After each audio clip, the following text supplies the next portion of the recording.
Hello guys, तो कैसे हैं आप सब। उम्मीद करने की आज बात छोड़ते हैं आप सब बहुत अच्छे होंगे और अच्छा होना चाहिए। तो आज मैं आप सभी को एक बीच नया अपडेट लेकर आ चुका हूं।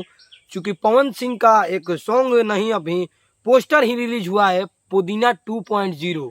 जी हाँ, तो हमारे जो भाई और जो सब्सक्राइबर, जो नए हैं, जो पुराने हैं और जिनको जिनको पता नहीं होगा, वहाँ यहाँ पे स्क्रीन पर देख सकते हैं। पवन सिंह जी का पोस्टर रिलीज हुआ है, पुदीना 2.0। इसमें काम किए हैं, म्यूजिक डायरेक्टर हैं हमारे प्रियांशु सिंह, और लेडीज का जो आवाज है वो है शिल्पी राज। चूंकि पूरा यूपी बिहार में तो धमाल मचाए रखी हैं, और हमारे स्वर दिए हैं पवन सिंह भैया, उनका तो सॉन्ग ही है।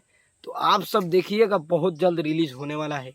तो यही मेरा एक छोटा सा अपडेट था, और ये मेरा अपडेट आप सभी को कैसा लगा कैसा नहीं, मतलब जो हमारे सब्सक्राइबर या न्यू व्यूवर्स हैं, मैं उनको बताने को प्रयास किया और मैं उनको पास पहुंचाने को प्रयास किया कि एक पवन सिंह का जो सॉन्ग रिलीज हो रहा है, पुदीना 2.0।